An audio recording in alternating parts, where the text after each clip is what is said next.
क्या आपने कभी सुना है कि इस्लाम के प्यारे नबी हजरत मोहम्मद सल्लल्लाहु अलैहि वसल्लम ने एक ताकतवर पहलवान को कुश्ती में हरा दिया था?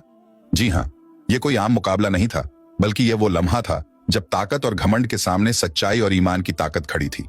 आज हम आपको सुनाने जा रहे हैं एक ऐसे मशहूर पहलवान की कहानी जिसने अपनी पूरी जिंदगी किसी से हार नहीं मानी थी, लेकिन जब उसने हजरत मोहम्मद सल्लल्लाहु अलैहि वसल्लम को चुनौती दी तो जो हुआ, उसने इतिहास में एक अनोखी मिसाल कायम कर दी।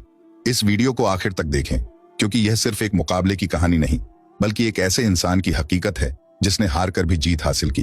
तो चलिए शुरू करते हैं आज की दिलचस्प और ईमान को मजबूत करने वाला सच्चा वाकया। इस वीडियो में हमने बहुत मेहनत की है, बहुत रिसर्च किया है, तब जाकर हम इस वीडियो को तैयार कर पाए हैं। तो आप लोगों से गुजारिश है कि वीडियो को लाइक जरूर करें।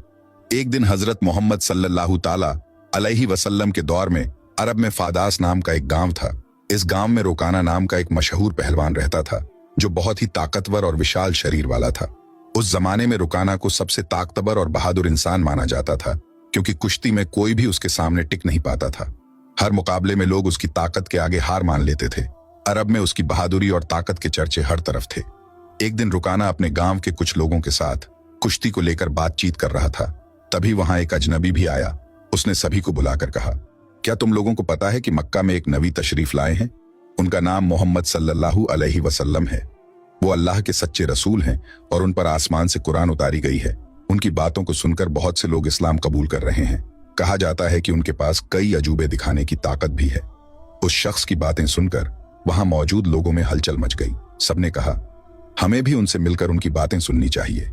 रुकाना भी सोच में पड़ गया और थोड़ी देर बाद बोल पड़ा, अगर वो सच में अल्लाह के भेजे हुए नबी हैं तो मुझे उनसे कुश्ती लड़नी होगी। अगर मैंने उन्हें हरा दिया तो साबित हो जाएगा कि वो सिर्फ एक आम इंसान है। यही सोचते हुए रुकाना पहलवान अपने घर लौट आया। उसका एक बेटा था जिसका नाम यजीद था। वो भी अपने पिता की तरह बेहद ताकतवर था और उसने कभी किसी मुकाबले में हार नहीं मानी थी। रुकाना ने अपने बेटे से कहा, मैंने सुना है मक्का में मोहम्मद सल्लल्लाहु अलैहि वसल्लम नाम का एक व्यक्ति है जिसे लोग बहुत बड़ा जादूगर कहते हैं। इसलिए मैं सोच रहा हूं कि मक्का जाकर उनसे मिलूं और उनके साथ कुश्ती करूं। रुकाना की यह बात सुनकर उसका बेटा यजीद बोला, बाबा, मैं भी आपके साथ मक्का जाऊंगा। मैं भी देखना चाहता हूं कि वो हकीकत में कौन है। कुछ दिनों बाद रुकाना और उसका बेटा यजीद मोहम्मद सल्लल्लाहु अलैहि वसल्लम से मिलने के लिए मक्का की ओर रवाना हो गए। लंबा सफर तय करने के बाद तपते रेगिस्तान को पार करके वे आखिरकार मक्का पहुंच गए। लेकिन मक्का पहुंचते ही रुकाना ने महसूस किया कि उसके दिल में एक अजीब सी सुकून समा गई है। उसे यह भी महसूस हुआ कि मक्का के लोगों के चेहरे पर एक अलग ही रौनक है। ऐसा लग रहा था जैसे इस शहर का माहौल किसी अल्लाह की रहमत से महका हुआ हो। मक्का की फिजा देखकर